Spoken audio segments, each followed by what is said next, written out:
Baik Bapak Ibu sekalian, kajian yang Allah Subhanahu wa taala. Alhamdulillah, segala puji milik Allah Subhanahu wa taala.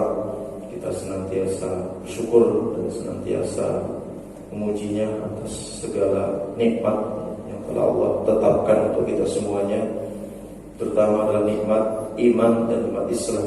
Dua nikmat yang sangat mahal, dua nikmat yang tidak semua orang Allah berikan, kan tapi hanya hamba-hamba yang dipilihnya semata, hanya orang-orang yang dicintai semata, yang dia akan mendapatkan nikmat iman dan nikmat Islam. Tidak sedikit orang yang rumahnya dekat masjid, tapi nikmat ini gak dapat. Ada yang dia tinggal bahkan di tempat-tempatnya para nabi, para rasul begitu. Akan tapi mereka tidak mendapatkan nikmat iman dan nikmat Islam ini. Inilah salah satu rahasia di mana Allah Subhanahu wa taala memang ya dalam urusan hidayah atau taufik itu memang manusia tidak bisa intervensi di situ. Mudahnya kita ibadah ini adalah sesuatu yang sangat mahal, sesuatu yang luar biasa, bukan sesuatu yang biasa-biasa. Kalau bukan karena hidayah, kalau bukan karena ketetapan Allah Subhanahu wa taala, petunjuk dari Allah, dekat masjid itu bukan menjadi jaminan kita bisa sholat di masjid. Betul Pak? Baik. Dekat pondok tahfizul Quran bukan berarti kita bisa termotivasi untuk menghafal Al-Quran, tidak. Lagi-lagi kembalinya kepada hidayah. Termasuk fisik yang lemah, tua ya, itu juga bukan menjadi sebuah penghalang kalau orang itu sudah dapat petunjuk gitu. Buktinya yang ada di sini 80% tua semua, yang badannya kedot-kedot, fisiknya kuat-kuat, malah gak hadir di sini. Berarti permasalahannya bukan fisik, permasalahannya adalah iman. Permasalahan iman yang Allah Subhanahu wa taala berikan kepada hamba-hambanya saja yang dicintainya. Salam dan salawat curah pada junjungan kita Nabi Muhammad sallallahu alaihi wasallam beserta keluarganya, para sahabatnya dan orang-orang yang senantiasa istiqomah di atas jalan sampai akhir nanti. Baik Bapak Ibu sekalian Allah Subhanahu wa taala, kita akan membahas tentang bab al-khauf, ya, rasa takut, al-khauf. Ada hadis ya dari Nabi Muhammad SAW dalam hadis muttafaqun alaih terkait perjalanan kita ke depan. Apakah kita termasuk orang-orang yang mengakhiri kehidupan kita dalam keadaan husnul khatimah atau tidak? Beliau bersabda, wa inna rajula la ya'malu bi amal ahli jannah. Ada seseorang itu yang dia mengerjakan amalan penghuni surga. Jadi dari mudanya itu sudah aktif mungkin di masjid. Bahkan sampai tua pun dia juga sudah aktif ya, dan kegiatan-kegiatan kebaikan, amal soleh dan sebagainya. Hatta ma yakunu bainahu wa bainaha illa dhira'. Bahkan antara dirinya dengan surga itu hanya terpaut satu hasta saja. Tinggal satu hasta saja, orang ini sudah masuk surga begitu. Bahkan ada yang menjelaskan cukup dengan satu kebaikan dia lakukan itu sudah menjadikan dirinya masuk dalam surga. Ya, enggak kurang banyak lagi pahala yang dia lakukan. Akan tetapi fayasbiqu alaihil kitab, ketetapan Allah mendahuluinya. Ketetapan Allah ini untuk orang ini enggak seperti itu ternyata. Fayamalu bi amal ahli nar. Kemudian di akhir kehidupannya, ini detik-detik menjelang kematiannya, dia mengerjakan amalan penghuni neraka. Fayadkhuluha. Kemudian dia masuk ke dalam neraka jahanam. Kisah ini, kalau kita berbicara kisah ini, kita teringat dengan salah seorang yang dia masuk dalam kategori atau tingkatan itu adalah tabi'in, Pak. Kibaru tabi'in. Orang ini bertemu dengan sahabat tapi belum bertemu dengan Nabi. Ya, mereka bertemu dengan sahabat. Seseorang ini diangkat oleh Imam Ibnu Katsir dalam kitab Al-Bidayah wa Nihayah. Orang ini gak terlalu terkenal, cuma diangkat oleh Imam Ibnu Katsir dalam kitabnya ini. Intinya ingin memberikan sebuah peringatan bahwasanya akhir kehidupan orang itu memang penuh dengan misteri. Kita nggak tahu nantinya. Orang ini bernama Uqdah bin Abdurrahman. Yaitu salah seorang yang saat itu pertama dia memiliki hafalan Quran. Dia hafal 30 juz gitu. Bahkan ketika ada sebuah peperangan, Uqdah bin Abdurrahman ini kalau dia berperang dia paling terdepan. Jadi luar biasa gitu. Tapi di saat itu ketika proses pengepungan benteng Romawi di saat itu, biasa Pak, musuh-musuh Islam itu memang mereka akan menjadikan para wanita itu untuk menggoda gitu. Jadi saat itu dia melihat di ujung benteng itu ada seorang wanita yang cantik gitu. Nggak tahu bagaimana si Uqdah ini dia melayangkanlah sebuah surat gitu ya, yang diterima, dijawab gitu ya. Yang intinya surat itu ajakan untuk menikah. Si wanita tadi bilang, saya kan musuh kamu gitu ya. Saya nggak mungkin menikah dengan kamu. Akidah kita berbeda dan sebagainya. Kecuali kata wanita tadi itu, kamu tinggalkan pasukanmu itu, masuk ke dalam benteng, temui saya akan menikah dengan kamu. Itu kata si wanita. Akhirnya setan mungkin ya Pak menggoda seorang tadi itu. Akhirnya dia masuk ke dalam benteng sembunyi-sembunyi, bertemu dengan wanita itu. Dia lepaskan keislamannya dia, kemudian dia nikahi wanita itu. Coba, ini gak kurang-kurang ini Pak, hafal Quran Pak ini orang 30 juz hafal Quran. Bahkan aktivitasnya dakwah dan jihad, berperang di jalan Allah Subhanahu wa taala. Ya. Kalau kita berpikir namanya perang itu kan pikirannya mati ini Pak. Ini enggak masih bisa memadu kasih, memadu cinta gitu kan. Ya, sesuatu yang kayak enggak wajar gitu. Nah, akhirnya setelah 1 bulan, 2 bulan keluarlah dia dari benteng itu. Si Uqdah bin Abdurrahman ketemulah dengan kaum muslimin, pasukan kaum muslimin yang lain yang kenal dirinya dulu gitu ya. Akhirnya ditanyakan, ya Uqdah, aina salatukum wa aina da'watukum wa aina Qur'anukum? Wahai Uqdah, di mana dakwahnya kamu dulu? Di mana jihadnya kamu dulu? Di mana hafalan Quran kamu dulu itu? Apa jawaban Uqdah bin Abdurrahman ini? Dia menjawab, laqad ansaitul Qur'ana kullahu. Wahai saudaraku, saya sudah melupakan hafalan Quranku semuanya itu, kecuali 1 ayat saja. Coba Bapak sekalian, Allah Subhanahu wa taala. Orang ini bukan orang yang biasa, orang yang luar biasa bisa hafal Quran begitu ya. Tapi dengan sekejapnya dia lupakan hafal Qurannya itu. Dia tinggalkan semuanya itu dalam rangka untuk mendapatkan seorang wanita yang dia inginkan. Inilah perjalanan kehidupan yang kadang-kadang kita tidak tahu. Masiruna nanti perjalanan kita sampai endingnya nanti itu bagaimana? Kita nggak tahu itu bagaimana. Nah, maka dalam hal ini Nabi ya memesankan kepada kita sebuah doa yang pendek, tapi harus diulang-ulang itu. Bagaimana doanya? Allahumma ya muqallibal qulub, tsabbit qalbi ala dinik.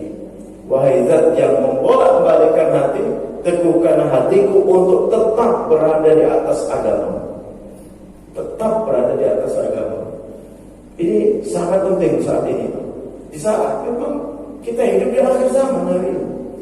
Banyak sekali ujian, banyak sekali fitnah, cobaan-cobaan yang menjadikan akidah seseorang kandas, ya, tergerus habis gara-gara realitas. Maka ada sebuah ungkapan-ungkapan itu hari ini tepat mewakili kondisi hari ini. Iman kandas dengan realitas. Jadi imannya itu kandas dengan realitas. iman gitu ya. Dari rumah itu sudah iman gitu Pak. Tapi sampai tempat kerja itu ini ada peluang baik nih. Tapi nggak benar cara kita itu. Bagaimana? Mikir di rumah, istri sakit gitu ya. Anak ya, butuh pelunasan SPP gitu kan. Yang kuliah ini sudah harus biaya wisuda dan sebagainya. Dari rumah itu udah iman Pak. Sampai tempat kerja itu imannya hilang. Jadinya apa Pak? Allah Akbar. Realitas menjadikan orang itu bergeser, bergerak ya. Maka tadi Allahumma ya muqallibal qulub ya, wahidat yang membolak-balikkan hati, teguhkan hatiku, teguhkan hatiku gitu. Kemudian kisah ini juga menimpa kepada seorang muadzin, seorang muadzin yang dia sudah berpuluh-puluh tahun mengumandangkan adzan di salah satu masjid. Kalau dulu kan nggak ada pengeras suara, Pak. Bentuknya itu menara gitu. Dia harus naik ke menara itu. Nggak tahu bagaimana di saat itu ketika dia mengumandangkan adzan, dia menengok ke bawah, Pak. Ketika mau adzan itu dia menengok ke bawah, menoleh ke bawah begitu. Didapatilah seorang perempuan, lagi-lagi perempuan ini Bapak. Karena Nabi itu menjelaskan la taraktu ba'di fitnatan afdalu 'ala rijali minan nisa. Kata Nabi, tidaklah saya meninggalkan sebuah fitnah yang berbahaya, yang paling berbahaya untuk kaum laki-laki melainkan fitnah wanita itu. Itulah yang Nabi sudah berpesan kepada kita. Maka dalam hadis yang lain juga Nabi mengatakan fattaqud dunya wattaqun nisa. Takutlah kalian terhadap dunia dan takutlah kalian terhadap wanita. Ada yang sampai begini, sampai berpindah agama.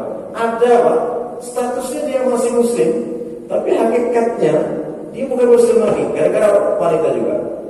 Di saat seorang suami dituntut bekerja siang, pagi, siang, malam Pak, nggak kenal waktu, apalagi sudah mulai dibanding-bandingkan ini.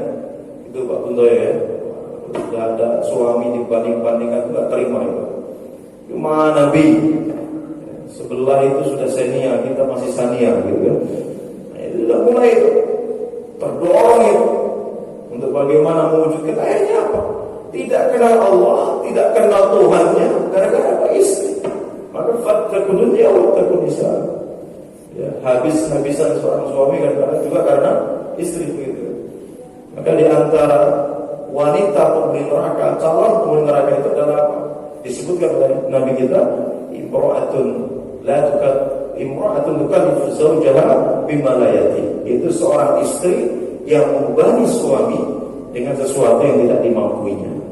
Jadi seorang istri menuntut sehingga ya suami itu kelimpungan gitu ya. Bahasa seperti itu. Nah, seorang muadzin ini ketika dia memandangkan adzan, dia melihat wanita yang cantik tentunya. Kalau yang jelek itu aman lah Pak, nggak akan tertarik Pak. Karena cantik ini ya, punya daya tarik tersendiri kan gitu mungkin. Akhirnya turunlah dia temui, sama ajakannya sama. Kaifa atazawwaju biki? Gimana saya bisa menikah dengan kamu? Dijawab, ma yumkin, enggak mungkin. Kata si perempuan tadi, karena si perempuan tahu ini seorang muadzin, ini orang Islam, dirinya bukan. Dijawab, ana Nasrani wa anta muslim. Saya Nasrani, kamu muslim. Nah, di saat itu enggak tahu perempuan itu langsung menjawab, inta tanassar. Kalau kalau kamu masuk agama saya. Nah, lagi-lagi Pak, setan ini Pak menggoda Pak ya. Allahu Akbar. Digodalah seorang pemuda ini Pak, sampai pada akhirnya Allahu Akbar ya, dia putuskan untuk meninggalkan Islam, menikahi perempuan. Qadarullahnya ketika malam pertamanya itu hujan turun deras sehingga atapnya itu bocor gitu, atap kamar. Mau nggak mau di saat itu dia harus naik ke atap itu dan qadarullah dia terpleset jatuh, meninggal jatuh. Coba puluhan tahun ibadah Pak, kandas Pak, dengan satu hari. Dunia belum dia rasakan itu Pak, akhiratnya udah lewat itu Pak. Artinya ini sebuah kerugian yang luar biasa kalau kita ada di posisi itu gitu. Itu yang sudah istiqomah di akhirnya tiba-tiba kandas gitu ya. selama yang dia kumpulkan ibadah-ibadahnya itu sudah tidak dianggap oleh Allah Subhanahu wa taala. Tapi berbeda dengan orang yang kedua di sini. Rasulullah menjelaskan, wa inna ahadakum la ya'malu bi amali ahli nar. Ada seseorang di antara kalian yang hari ini dia mengerjakan amalan penghuni neraka. Kita lihat mungkin hari ini mabuk-mabukan, mungkin banyak dia berjudi lah, tak pernah sholat dan sebagainya. Ya. Hatta ma yakunu bainahu wa bainaha illa zira'. Bahkan antara dirinya dengan neraka itu cukup satu masa, terpaksa puasa saja. Cukup dengan satu dosa, udah pasti dia masuk neraka. Tapi di sini dikatakan fayasbiqu 'alail kitab, ketetapan Allah berbicara lain, ya, ketetapan Allah berbicara lain. Fayamalu bi amali ahli jannah. Orang ini di akhir kehidupannya dia mengerjakan amalan penghuni surga. Dia taubat. Ya. Kemudian kemudian dia masuk ke dalam surga. Ini kisah pembunuh yang telah membunuh berapa? 99 orang. Terakhir dia meminta pendapat kepada seorang ahli ibadah. Ya rahib, adakah pintu taubat untukku? Adakah ampunan untukku dari Allah Subhanahu wa taala? Dijawab, apa dosa kamu? Saya telah membunuh 99 orang. Pendeta, ahli ibadah, jangankan bunuh orang, bunuh nyamuk aja dosa, gitu kan? Kata si pendetanya, ahli ibadah ini nggak ada pintu taubat untuk kamu. Wah, emosi itu, Pak. Preman jauh gitu, Pak, ya. Cabut pedangnya penggal. Jadi berapa yang dibunuh? 100 orang, Pak. Ada yang membunuh 100 orang pernah? Belum ada, Pak, ya. Nah, saat itu dia datang kepada seorang alim. Nah, ini bedanya antara ahli ibadah dan alim itu di situ. Maka dalam sebuah riwayat dijelaskan faqihun wahid asyaddu 'ala syaitani min alfi 'abid. Satu orang yang alim, satu orang yang faqih itu lebih ditakuti oleh syaitan daripada 1000 ahli ibadah. Jadi, ada apa? Jadi antaranya ini, Pak. Jadi kalau ahli ibadah itu punya standarisasi yang tinggi memang, tapi biasanya manfaatnya itu dirinya sendiri. Tapi kalau si alim itu tidak. Nah, orang tadi bertanya kepada seorang alim, orang yang berilmu, bagaimana? Adakah pintu taubat untukku? Saya telah membunuh 100 orang dan yang terakhir itu adalah pendeta. Adakah pintu taubat untukku? Dijawab. Dengan dia seorang alim, dia tahu bahwasanya Allah membuka pintu taubat kepada siapa saja, tidak terkecuali ya siapapun itu. Bahkan kamu, meskipun kamu sudah memutuskan, tapi Allah Maha Pengampun. Ya, segera kamu bertobatlah kepada Allah Subhanahu Wa Taala. Kemudian dipesankan, kalau kamu ingin bertobat dengan baik, pergilah kamu ke kampung yang ada di sana, tempatnya orang-orang baik. Kamu insya Allah bisa istiqomah di sana dalam kebaikan. Wah, semangat dia berangkat, Pak. Di tengah perjalanan Allah takdirkan dia meninggal dunia. Nah, saat itu malaikat rahmat, malaikat azab itu berseru, malaikat azab, ini hakku, ini harus saya bawa, saya masukkan ke dalam neraka. Malaikat rahmat, oh tidak, dia sudah bertobat, jangan kamu hukum dia, ini hak saya. Nah, setelah itu Allah melihat hal itu, Allah menurunkan malaikat yang dia menjadi hakim atas masalah itu. Akhirnya diputuskan, coba dilihat jaraknya, dekat kemana? Apakah dekat dari kampung yang ditinggalkan atau kampung yang dituju? Itulah nanti keputusannya ada di situ.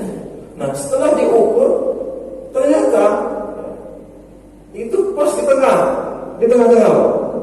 Kalau pas di tengah-tengah itu kan separuh masuk surga, separuh masuk neraka itu ya. Tapi dengan kasih sayang Allah Subhanahu wa taala, Allah geser jalan itu satu jengkal mendekat kepada kampung yang dituju. Karena kasih sayang Allah Subhanahu wa taala. Akhirnya apa? Orang tadi Allah masukkan ke dalam surga. Karena apa? Taubat dan nasuhannya. Inilah perjalanan yang kadang-kadang kita tidak tahu. Mungkin ada seseorang itu yang hari ini, Pak, ya Allah, gitu kan. Kita berangkat ke masjid maghrib, masih di situ. Habis sholat isya kita pulang masih di situ dengan secangkir kopinya, gitu kan. Maka itu nggak usah berputus asa, doakan. Atau mungkin ada anggota keluarga kita sampai hari ini juga belum pernah sholat, Pak. Sore jam minta ampun, misalnya begitu ya, doakan saja. Kita ajak pelan-pelan, kita nasihati. Mudah-mudahan ada waktunya dia akan kembali kepada Allah Subhanahu Wa Taala, begitu ya. Termasuk anak-anak kita juga, jangan terlalu stres lah. Sampai kalau bangunin kamar itu, pintu kamar itu tendang, jangan terlalu begitu. Ada masanya, ada waktunya, begitu ya. Jangan kita paksa dia untuk harus begini, enggak sebenarnya. Karena lagi-lagi yang berbicara di sini adalah hidayah. Di pesantren itu memang ada sebuah sistem yang memang menjadikan mereka baik terkait kedisiplinan, aturan, kemandirian. Oke, pesantren itu banyak yang baik, dengan itu lahirlah anak yang disiplin. Tapi tidak sedikit hasil kekerasan yang ada di pesantren itu justru melahirkan ya alumni yang mohon maaf menjadikan mereka kok di pondok itu kayak malaikat yang luar biasa. Tapi kalau di luar pondok ketika dia sudah pulang ke rumah, Allahu Akbar, bukan malah baik, dia ingin balas dendam. Di pondok ketat, di luar saya bebas-bebas. Ada juga yang seperti itu. Karena apa? Di pondok ditekan dengan sebuah aturan. Ketika dia keluar dari kandang itu, Pak, istilahnya ibarat kuda itu lepas dari tali kekangnya itu, wah, dia akan bebas. Ada juga yang seperti itu. Nah, ini permasalahan di mana? Hidayah. Lagi-lagi permasalahan adalah hidayah. Ketika anak memang belum dapat hidayah, sampai pusing 7 keliling kita itu. Tapi tugas kita adalah mengawal, mendampingi, gitu kan? Ya, sebenarnya anak itu seperti biji yang kita tanam, bibit, itu, biji itu. Nah, di saat kita tanam ini kan, biji ini akan tumbuh dengan baik, manakala kita letakkan di media atau di tanah yang subur, kan begitu? Ya, media atau tanah yang subur itu apa? Pertama adalah rumah. Rumahnya kondusif gak dengan kebaikan dan keimanan anak ini. Kemudian yang kedua, tanah atau media yang baik ini adalah apa? Yang kedua adalah sekolah. Sekolahnya anak kira-kira baik atau tidak, mendukung apa? Tidak, kan begitu kan. Kemudian yang ketiga adalah antara rumah dan sekolah, itu adalah namanya lingkungan. Itu baik apa tidak? Karena akhlak itu bukan dibentuk, ternyata ditumbuhkan. Karena karakter anak itu tidak bisa dibentuk, tapi ditumbuhkan, dirangsang, kan gitu ya. Maka bibit, kalau kita nanam pohon Pak ya, di pot gitu Pak ya, bunga dan sebagainya, coba kita perlakukan dengan perlakuan yang berbeda. Meskipun tadi ya, medianya sama, tanahnya sama, potnya sama gitu Pak ya, tapi satunya kita letakkan di dekat sinar matahari, maksudnya terkena sinar matahari, satunya tidak, pasti pertumbuhannya beda. Menentukan condongnya pohon kemana itu berbeda, kan seperti itu. Nah, tugas kita para orang tua itu adalah merangsang anak ini, ya, memberikan contoh ya kepada anak ini, sehingga anak ini tergerak. Woi, abiku itu sholat 5 waktu terus di masjid. Abiku itu dia mulai, abiku itu baca Quran terus, abiku. Nah, itu terangsang. Jadi anak itu terangsang. Tapi kalau tidak seperti itu, apalagi yang dilihat itu jari telunjuk aja terus minimal. Nah, ngaji. Tapi abinya itu dilihat main HP. Aduh, kurang ajar abiku ini. Tadi mungkin kalau dia boleh ngomong Pak ya. Nah, ke masjid tuh, sholat di masjid. Lihat bapaknya itu masih pakai celana pendeknya itu, duduk nyantai, ngopi sambil bukain HP.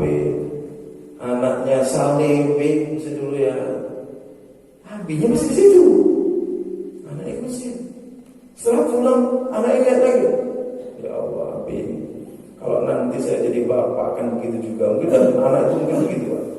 Artinya hari ini kurang rangsang, kurang ajakan-ajakan itu. Nah, bagaimana kita bisa menjadikan media itu baik, bagus, kondusif sehingga pertumbuhannya tadi bisa baik. Nah, ini di antara usaha kita. Karena terjadi lagi-lagi yang menentukan jalan kita nanti ke depan itu bagaimana dan bagaimananya itu adalah Allah Subhanahu Wa Taala. Ya, tidak bisa lebih daripada itu. Kemudian satu hadis lagi terkait masalah khauf ini kita angkat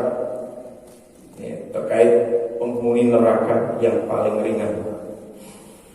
Inna ahwala ahli nari adaban yaumal qiyamah la rajulun yudhau fi ahmasi qadamaihi jamratani ya'ti min ummati ma. Sesungguhnya ya, penghuni neraka ya, yang dia menduduki neraka yang paling ringan, itu ukurannya di sini seseorang yang dia meletakkan sandalnya, dia injekkan di neraka itu, langsung otaknya itu mendidih. Ini neraka yang paling ringan. Neraka ini diperuntukkan untuk pamannya Nabi Abu Thalib itu. Jadi beliau itu fitohinna. Jadi pamannya Nabi yang bernama Abu Thalib itu, dia masuk ke dalam neraka, di neraka yang paling permukaan lah bahasanya gitu. Kalau dia memakai sandal itu, langsung otaknya mendidih. Itulah neraka yang paling ringan, begitu ya. Nah kemudian ketika ditanya tentang bagaimana dalamnya api neraka itu, dalam jurangnya itu, Nabi bersabda, Inna sahratan adima, sesungguhnya batu yang besar, la tulqa min syafiri jahannam, yang dilemparkan ke dalam jurang api neraka. Fatahwi fiha, yang menyebabkan batu ini terjun pada bebas, kan dilemparkan ke dalam jurang. Fatahwi fiha, dia terbang melayang begitu. Matufti ila qarariya sab'ina aman. Batu ini belumlah sampai ke dasarnya, padahal sudah terjun selama 70 tahun. Itulah jurang api neraka. Maka para pelaku dosa itu nggak usah khawatir bagi mereka itu. Kalau nggak usah khawatir, nggak kebagian apa? Nggak kebagian neraka, ya. Meskipun orang-orang nanti pada hari kiamat itu Allah Subhanahu wa Ta'ala akan perbesar tubuhnya. Maka Nabi pernah menjelaskan di saat itu, berkata dia kepada para sahabat, yang itu menjadikan kegelisahan tersendiri di antara para sahabat. Karena ungkapan beliau apa?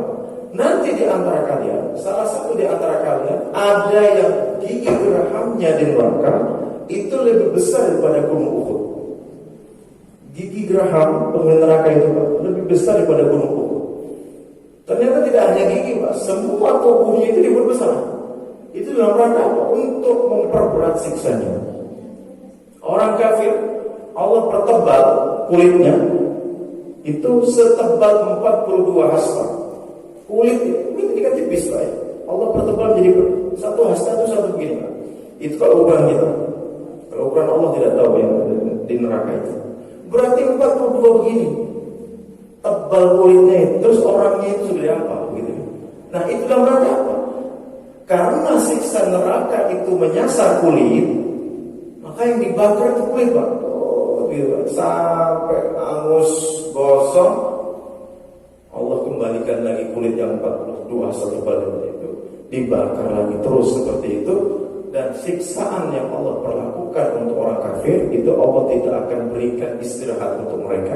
Sekali-kali pun tidak ada waktu istirahat. Waktu istirahat untuk penghuni neraka itu adalah apa? Allah tetapkan kematian baginya. Allah tidak berikan itu. Jadi untuk orang kafir itu azab itu selamanya dan tidak ada istirahat. Maka kalau orang meninggal dunia tidak dalam keadaan beriman kepada Allah, tidak dalam keadaan berislam, Allah Akbar. Maka kalau ada saudara-saudara kita yang masih belum mendapat hidayah, kita doakan dulu. Karena kekal. Masih penting yang muslim-muslim ini, Pak. Meskipun sholatnya kadang masih bolong-bolong, masih ada harapan. Masih ada harapan. Yang penting dia sholat. Tapi kalau tidak sholat 5 waktu ya bermasalah juga. Dia akan dimasukkan ke dalam neraka saqar. Ya, neraka saqar. Jadi dikisahkan tentang neraka saqar itu. Ma salakakum fi saqar. Jadi penghuni surga itu bisa berkomunikasi, Pak, nanti, Pak. Dengan siapa? Penghuni neraka. Penghuni surga akan melihat dan bertanya, "Ma salakakum fi saqar?" Apa yang menyebabkan kalian masuk ke dalam neraka saqar? Jawaban para penghuni neraka itu apa? Qalu lam naku minal musallin. Kami dulu di dunia enggak pernah sholat. Itulah. Kami dulu di dunia enggak pernah sholat. Wa lam naku nut'imul miskin. Bahkan saya enggak pernah infak sama orang miskin. Wa kunna nakhudu ma'al khaidin. pengemis senangnya itu bersenda gurau, ya, ngomong sana ngomong sini, ya, nggak pernah serius, nggak pernah fokus untuk urusan-urusan kebaikan. Inilah neraka sapa. Jadi ada komunikasi nanti.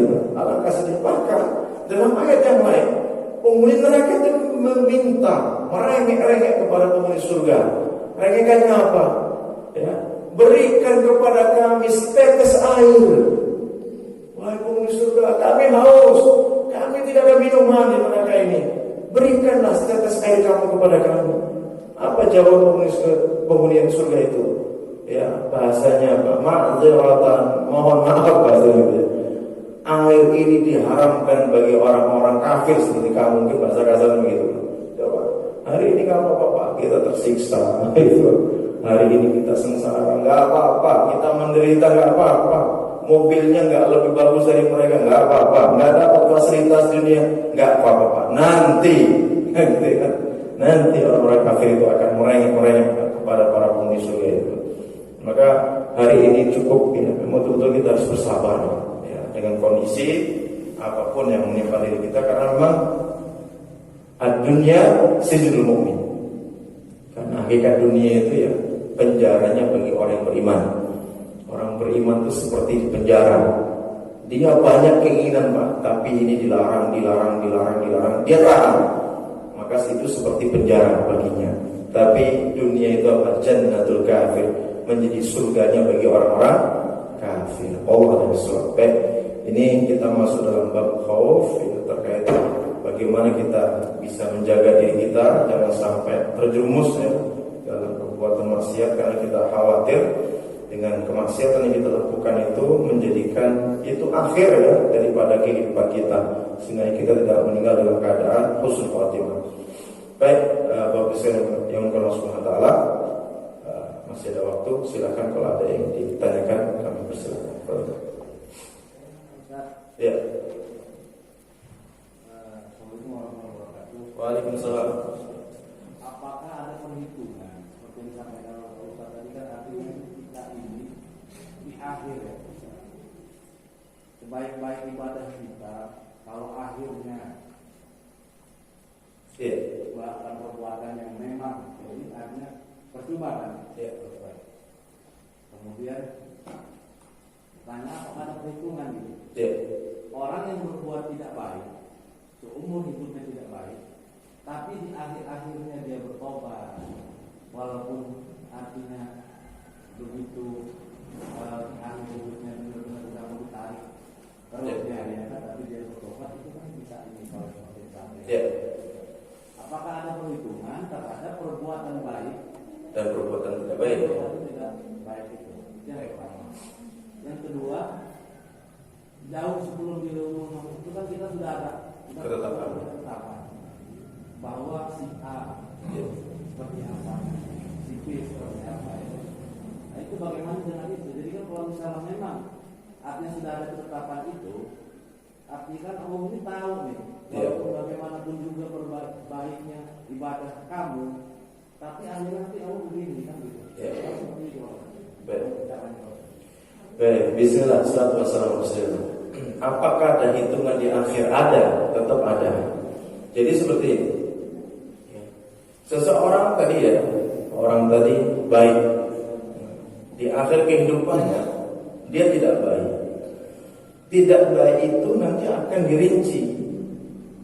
Sesuatu yang tidak baik itu apakah masuk dalam bab kekafiran dan kekufuran?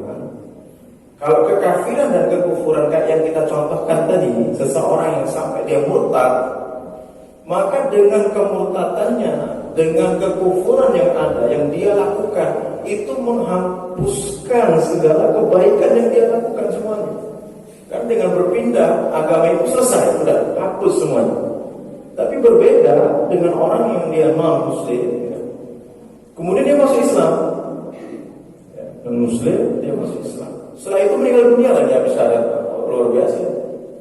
Dengan dia masuk Islam, ya, itu seluruh dosa yang dia lakukan selama kafirnya dihapuskan Allah. Dan kebaikan-kebaikan yang dia lakukan semasa kekafirannya itu Allah lipat gandakan. Coba, itu kalau ada orang masuk Islam. Jadi kalau ada orang masuk Islam habis syahadat di masjid tak keluar tabrak mobil mati, itu surga insyaallah. Seperti itu kan dihapuskan semua dosa-dosanya. Tapi jangan coba-coba. Ya sudahlah, aku tak murtad dulu lah nanti. Pas mau mati aku tak syahadat. Oh nggak bisa, karena kematian itu datangnya kapan kita tidak tahu.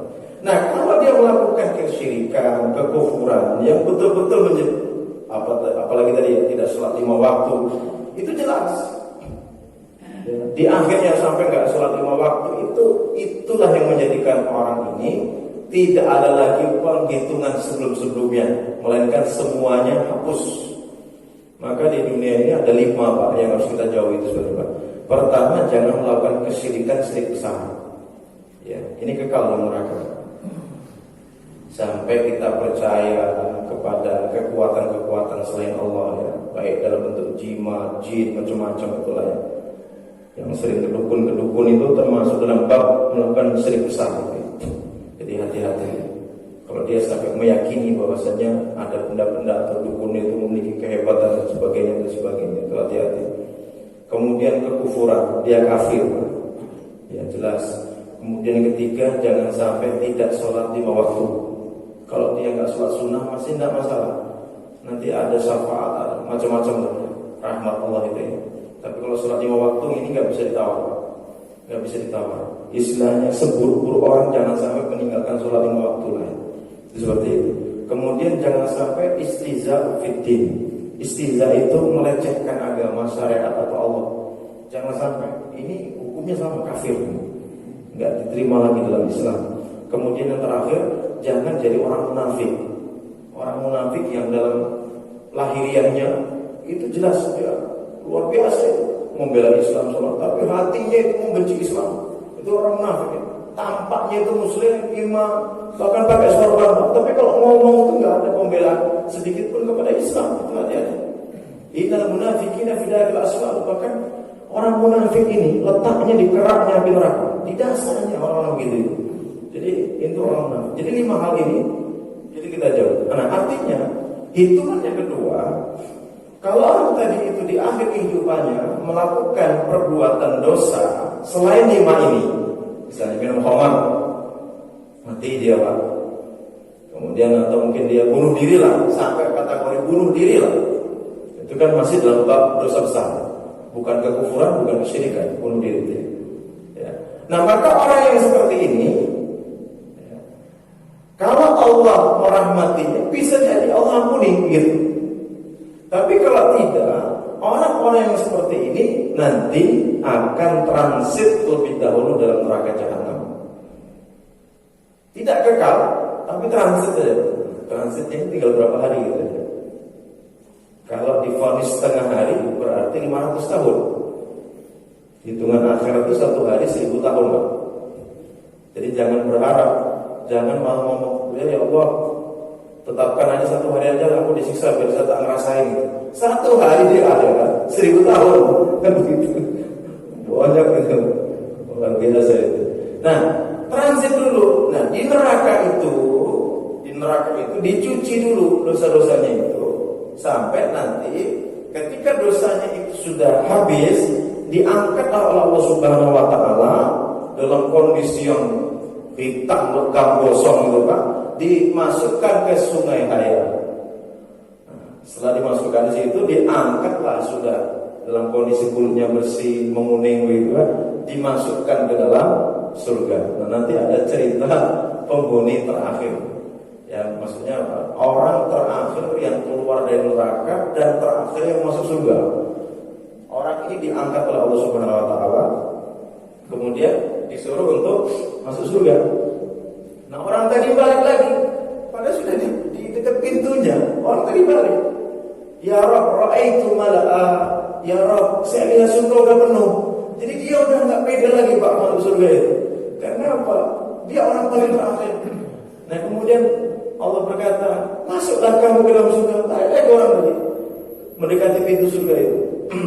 Kemudian setelah itu balik aku menghadap Allah. Ya Rabb, saya lihat surga itu udah penuh. Nah kamu masuklah, di dalamnya itu masih ada kan?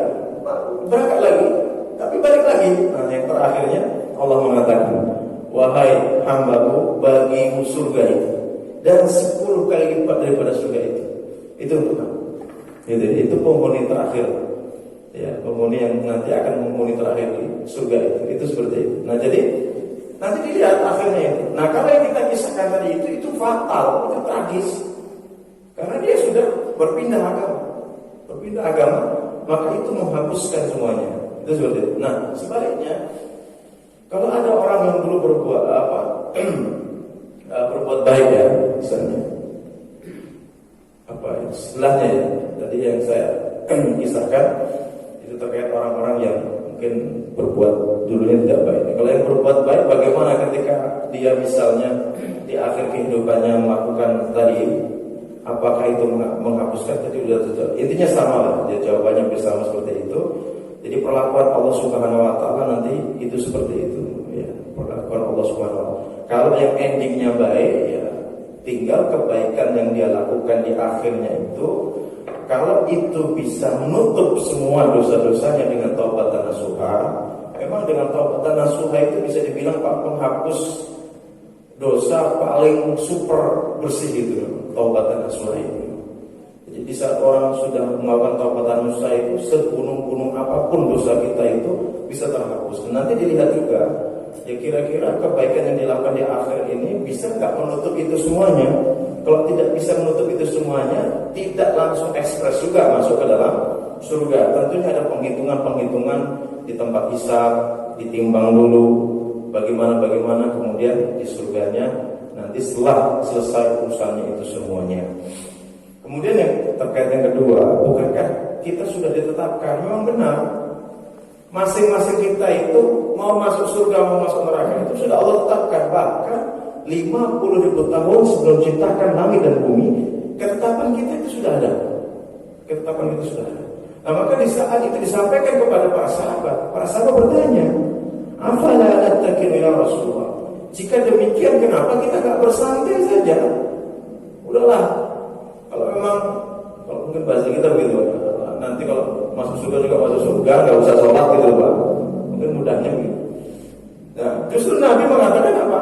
I'malu fakulun muyassarun lima khuliqa. Tetaplah kalian berbuat kebaikan, bersungguh-sungguhlah kalian beribadah, karena masing-masing kalian itu akan dimudahkan untuk mengerjakan sesuatu yang menjadi ketetapan baginya. Artinya apa? Kalau kita calon penghuni surga, itu hari ini Allah akan mudahkan kita untuk kebaikan, Allah akan mudahkan kita untuk ketaatan. Jadi seperti itu. Tapi sebaliknya, kalau kita nantinya endingnya itu mau masuk neraka, untuk maksiat kita dimudahkan, untuk tidak sholat ada saja alasannya. Hati-hati ini, berarti apa? Pintu-pintu neraka sudah semakin dekat kalau kita seperti itu. Nah, tinggal hari ini kita melihat kemudahan apa yang Allah berikan untuk kita.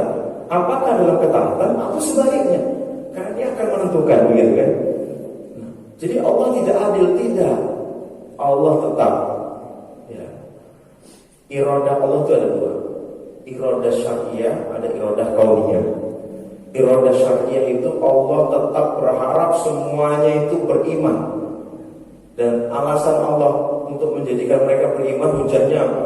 Allah utus para nabi dan rasul. Nih, nabi dan rasul diutus mengingatkan kita. Nabi dan rasul tidak ada, sekarang siapa? Para ulama diutus. Hari ini nggak ada istilah, nggak ada yang beriman, nggak ada yang nggak berilmu, ya. Karena media sosial, ceramah-ceramah semuanya ada. Jadi nggak ada alasan tidak hadapan Allah Subhanahu Wa Taala. Saya nggak dapat pengajian, saya nggak dapat ilmu, sudah nggak ada alasan lagi, ya. Dan tidak hanya itu, Allah juga menganugerahkan dalam diri kita itu fa'alhamaha fujuraha wa taqwaha. Dalam diri kita ini ada sifat baik, ada sifat buruk. Nah, orang yang tentunya akan masuk surga, dia akan tonjolkan sifat baik itu. Kalau orang yang calon penghuni neraka, sifat buruk yang muncul terus seperti itu. Maka orang beriman memunculkan sifat baik dalam dirinya itu. Ya, jadi demikian. Allah yang SWT. Ada lagi bapaknya? Ibu-ibunya tidur.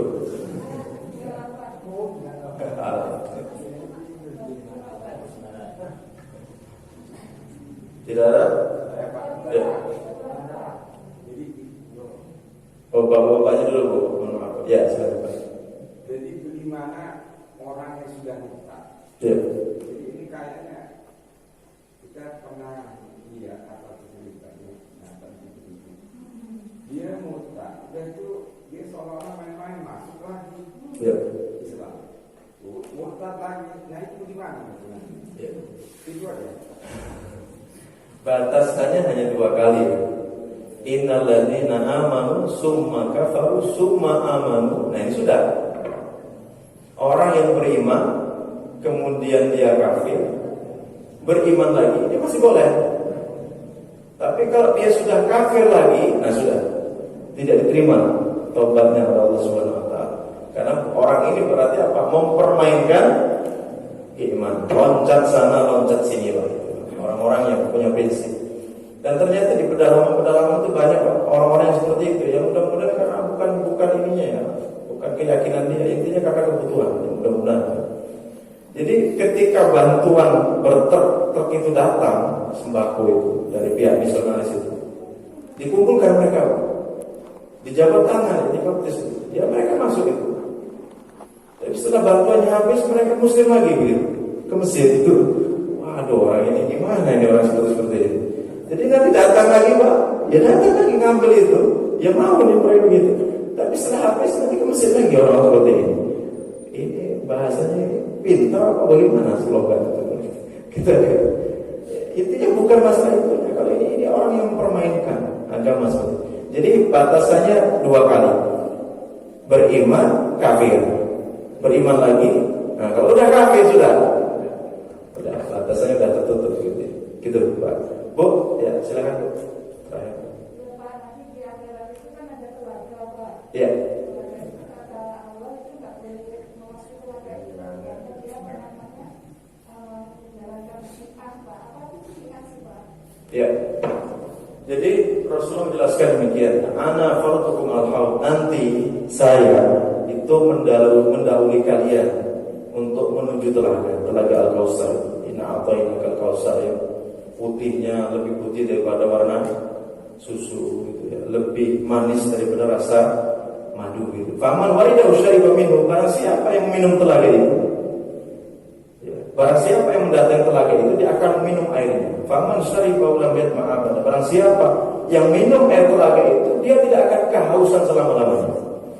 Posisi air telaga ini Pak, telaga Al-Kautsar ini di saat letaknya itu dekat dengan padang masa, di saat itu manusia pada kepanasan, kehausan yang luar biasa karena matahari hanya 1 mil di atas kepala kita.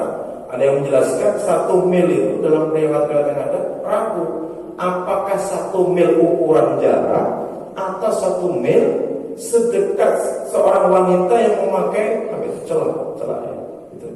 Berarti kalau sedekat pensil yang untuk mewarnai itu berarti kan nempel matahari itu. Maka seseorang itu kan akan kepanasan, kehausan. Nah saat itu Nabi mengatakan, saya nanti mendahului kalian mendatangi telaga itu. Barang siapa yang melewatinya, dia akan meminum airnya. Barang siapa yang minum airnya, maka dia tidak akan kehausan selama-lamanya. Nah saat itu memang ada peristiwa.